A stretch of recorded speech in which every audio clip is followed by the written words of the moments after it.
तो आज हम लोग सीखेंगे कंपाइलर डायरेक्टिव क्या होता है। तो कंपाइलर डायरेक्टिव ऐसी कमांड्स होती हैं जिससे कि हम लोग कंपाइलेशन का जो प्रोसेस है उसको कंट्रोल कर सकते हैं। ठीक है। अब उससे पहले देखते हैं कि कंपाइलेशन क्या होता है। तो हमारे पास कोई भी कोड है,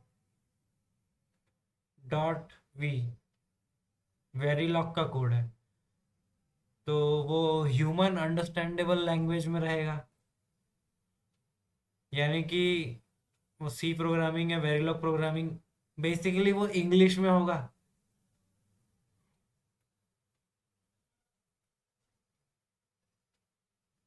लेकिन उसी को अगर हम लोग वन या ज़ीरो की बाइनरी फॉर्मेट में कन्वर्ट कर दें तो उस प्रोसेस को कंपाइलेशन बोलते हैं। तो कंपाइलर डायरेक्टिव के हमारे पास तीन टाइप्स अभी हम लोग डिस्कस करेंगे। ऐसे बहुत सारे होते हैं, पर आज के इस वीडियो में हम लोग तीन कंपाइलेशन डायरेक्टिव डिस्कस करेंगे। सबसे पहले है हमारा टिक डिफाइन, जो किसी मैक्रो को डिफाइन करने के लिए यूज होता है। टिक इंक्लूड जो है वो किसी फाइल को पेरेंट फाइल के अंदर इंक्लूड करने के लिए यूज किया जाता है। और टाइम स्केल, हम जो डिले लगाते हैं हमारे वेरिलॉग फाइल में कहीं पर भी या टेस्ट बेंच में, तो उसका क्या मिनिमम प्रिसीजन है, उसका क्या मल्टीप्लिकेशन फैक्टर है, वो हम लोग डिफाइन कर सकते हैं टिक टाइम स्केल के द्वारा। तो ठीक है, हम लोग अब ब्रीफली डिस्कस कर चुके हैं, अब डिटेल में डिस्कस करेंगे। स्टार्ट करते हैं बैक टिक डिफाइन से। जैसा कि हमने डिस्कस किया, हम लोग इसको कोई टेक्स्ट मैक्रो को डिफाइन करने के लिए यूज करते हैं वेरिलॉग में। तो जब कंपाइलेशन का प्रोसेस होता है तो ये जितने भी टेक्स्ट मैक्रो होते हैं उसको वो रिप्लेस कर देता है जिससे भी हमने उसको डिफाइन किया है। एग्जाम्पल के तौर पे कोई एफएसएम की स्टेट है और ये हमारा नेक्स्ट स्टेट का वेरिएबल है। तो हर बार अगर हम उसको 0 1 2 3 लिखेंगे तो हमको बार बार देखना पड़ेगा कि 0 मतलब कौन सी स्टेट है, 1 मतलब कौन सी स्टेट है। तो अगर हम मॉड्यूल के ऊपर यहाँ पे मॉड्यूल डिफाइन किया है और उसका नाम और उसके पोर्ट्स, तो जस्ट उसके ऊपर हम लोग बैक टिक डिफाइन लिखेंगे और जिस मैक्रो को डिफाइन करना है वो लिखेंगे और क्या डिफाइन करना है उसकी वैल्यू लिखेंगे। और हमें कभी भी इसको यूज करना हुआ तो अभी नेक्स्ट स्टेट की वैल्यू हम लोग नॉन ब्लॉकिंग असाइनमेंट के द्वारा इसके अंदर डालेंगे जब भी ये लाइन एग्जीक्यूट होगी। तो इसके अंदर बेसिकली वैल्यू तो जीरो ही आएगी, लेकिन हम यहाँ पे मैक्रो यूज करेंगे बैक टिक एफएसएम स्टेट, कौन सी, आइडियल स्टेट। तो चलते हैं कोड से समझेंगे कि बैक टिक डिफाइन का कैसे यूज करते हैं।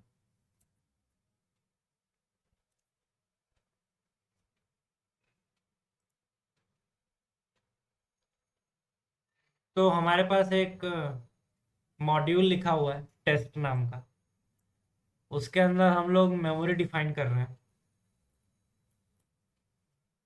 और मेमोरी जो है, हर मेमोरी का जो एड्रेस लोकेशन है वो 8 बिट का है। और ऐसे हमारे पास कितना लोकेशन है, 0 डाउन टू 2 की power number of address bits -1।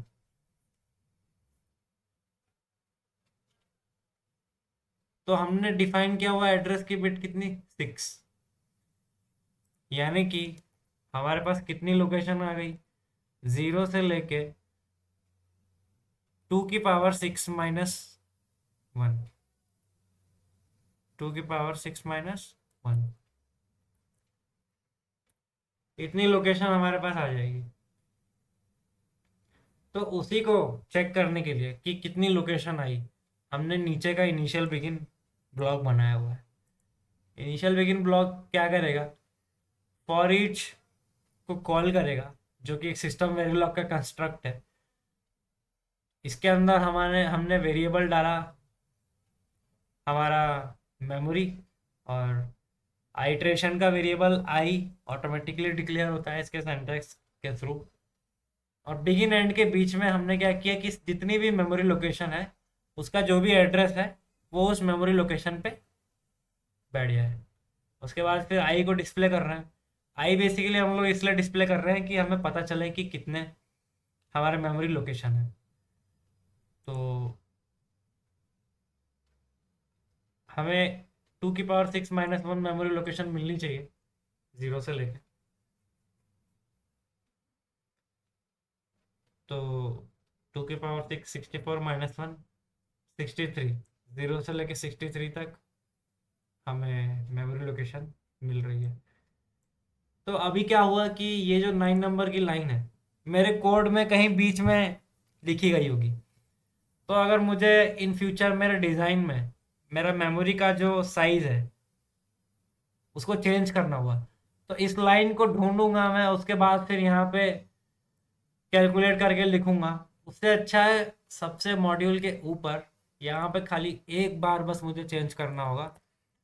10 address भी हुआ तो 2⁻10, जो कि 1024 होता है -1, तो 0 से 1023 तक मेरा यहाँ पे मेमोरी डिक्लेयर हो चुका, जस्ट बाय चेंजिंग नंबर। तो देख सकते हैं कि सारा डिस्प्ले हो गया। ठीक है, ओके, ये समझ में आया होगा हो।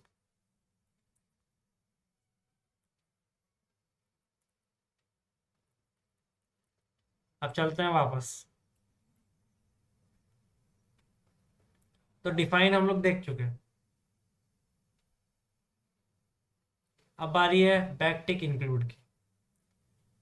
तो बैकटिक इंक्लूड हम लोग क्यों यूज करते हैं, हमें कोई भी फाइल अगर एक पेरेंट वेरिलॉग फाइल में इंक्लूड करनी है उसके लिए हम लोग बैकटिक इंक्लूड यूज करते हैं। इसका सिंटैक्स ऐसा है, बैकटिक इंक्लूड और डबल इन्वर्टेड कॉमा में फाइल का नाम।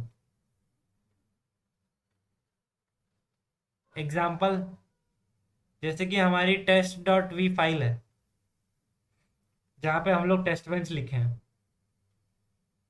अब उसके अंदर टेस्ट बेंच अकेला तो डिज़ाइन को चला नहीं लेगा, हमको डिज़ाइन को भी इंक्लूड करना पड़ेगा हमारे टेस्ट बेंच के अंदर, तभी हम उसके अंदर मॉड्यूल को इंस्टेंशिएट कर पाएंगे। तो ये हमारा मॉड्यूल टेस्ट है और एंड मॉड्यूल। यहाँ पे हमारा जो भी टेस्ट बेंच में जो भी चीज़ होगा, सिम स्टिमुलस सप्लाई करेंगे यहाँ पे, और डिज़ाइन को इंस्टेंशिएट भी करेंगे इस कमेंट के अंदर। पर डिज़ाइन को हम लोग इंस्टेंशिएट कर रहे हैं, यूज़ कर रहे हैं, लेकिन इस मॉड्यूल टेस्ट को भी पता होना चाहिए कि वो फाइल, वो डिज़ाइन डॉट वी कहाँ पे है। इसलिए हम लोग backtick include design dot v use कर रहे हैं। Backtick include design dot v का सीधा सीधा मतलब यह है कि डिज़ाइन डॉट वी में जो भी कंटेंट है वो बैकटिक इंक्लूड से रिप्लेस हो जाएगा। सॉरी, बैकटिक इंक्लूड से रिप्लेस हो जाएगा। जो भी इसका कंटेंट है वो यहाँ पे आके कॉपी हो जाएगा। ठीक है, तो इसको हम कोड करेंगे। जैसे कि अभी क्या हुआ कि ये मॉड्यूल टेस्ट था, तो हमने इसका डिफाइन इसी फाइल के अंदर ही लिख दिया। अब हम लोग क्या करेंगे, एक नई फाइल क्रिएट करेंगे जिसको बोलेंगे ab.v, ऐसे ही रैंडम नाम दे दिया और उसको फाइल क्रिएट कर दी। अब हम लोग क्या करेंगे कि ये जो डिफाइन किया था हमने एड्रेस बिट, वो यहाँ ना करके ए बी में डिफाइन करेंगे। ठीक है, अब देखिए, अब मैं इसको अगर रन करूँगा तो यहाँ पे एरर बोलेगा। क्या क्या एरर बोलेगा कि ये जो बैकटिक एड्रेस है इसका डेफिनेशन कहीं पे है ही नहीं, डिफाइन ही नहीं है। तो वो एरर पॉप करेगा। Error macro address bits is not defined. तो ये हमारा मैक्रो है, लेकिन आप लोग बोलेंगे हमने तो ab.v फाइल के अंदर इसको डिफाइन किया है। पर इस testbench.sv को कैसे पता कि ab डॉट फाइल के अंदर वो डिफाइंड है? तो अब हम लोग क्या करेंगे कि मॉड्यूल के ऊपर बैक टिक इंक्लूड करेंगे। किसको? ab.v को। ab.v क्या ये सही है? नहीं। इंक्लूड जो है उसका सिंटैक्स है इंक्लूड और फिर आगे स्ट्रिंग। अब ab.v को स्ट्रिंग में कन्वर्ट करने के लिए हमको यहाँ पे इन्वर्टेड कॉमा भी लगेगा। तो अब ये कोड शायद चलना चाहिए, लेट्स सी।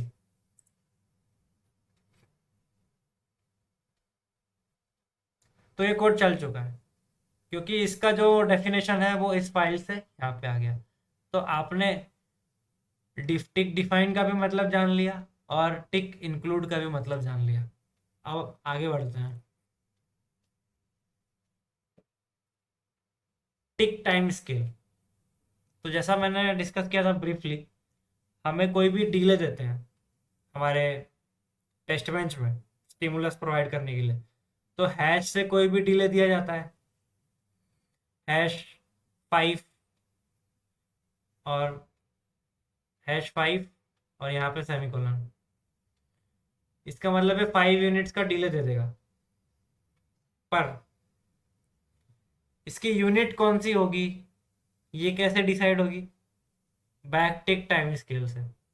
तो इसका सिंटैक्स ऐसा होता है कि बैक टिक टाइम स्केल और उसके बाद फिर जो भी यहाँ पे हैश के बाद लिखा है उसको हम मल्टीप्लाई कर देंगे। किससे? मल्टीप्लाइंग फैक्टर से। और स्लैश के बाद मिनिमम रिजोल्यूशन की वैल्यू भी लिखेंगे। तो मिनिमम रिजोल्यूशन की वैल्यू मतलब कि कितना मिनिमम डिले दिया जा सकता है, उसका मतलब है मिनिमम रिजोल्यूशन। तो एग्जांपल से देखेंगे और समझेंगे बैकटिक टाइम स्केल क्या होता है।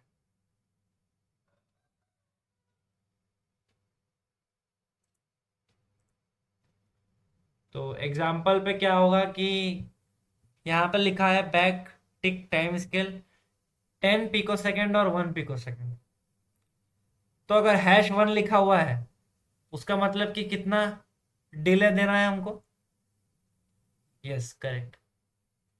#10 लिखा है तो 100 पिको सेकेंड। #1 लिखा है तो 10 पिको सेकेंड का डिले। नेक्स्ट, यहाँ पे 100 नैनो सेकेंड है और मिनिमम रिजोल्यूशन 1 नैनो सेकेंड है। तो यहाँ पे #1 लिखेंगे तो कितने का डिले आएगा? 100 नैनो सेकेंड का, क्योंकि वो मल्टीप्लाई हो जाएगा। 1 हैश के बाद जो भी नंबर है वो इससे मल्टीप्लाई हो जाएगा।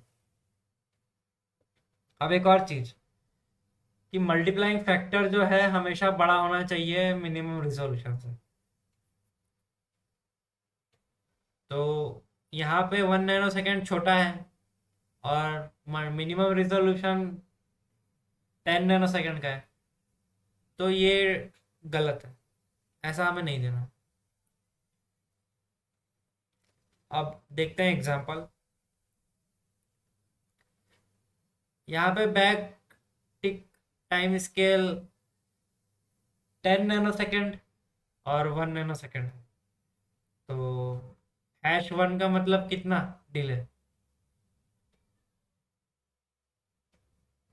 करेक्ट, 10 नैनो सेकेंड, क्योंकि #1 जो है वो 10 से मल्टीप्लाई हो जाएगा।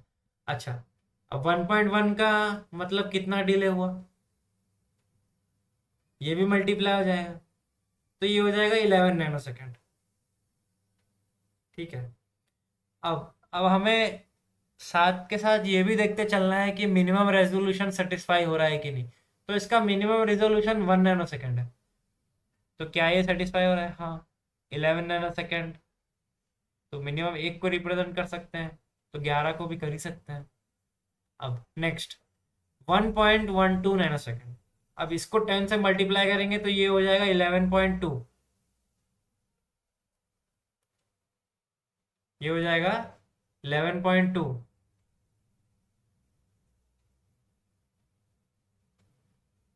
तो मिनिमम रिजोल्यूशन हम लोग कितना डिफाइन कर सकते हैं? 1। तो ये राउंड ऑफ होके 11 नैनो सेकेंड के बराबर हो जाएगा। अब इसके नीचे वाला जो है वो 1.15 है, तो वो 10 से मल्टीप्लाई होगा तो वो 11.5 बनेगा।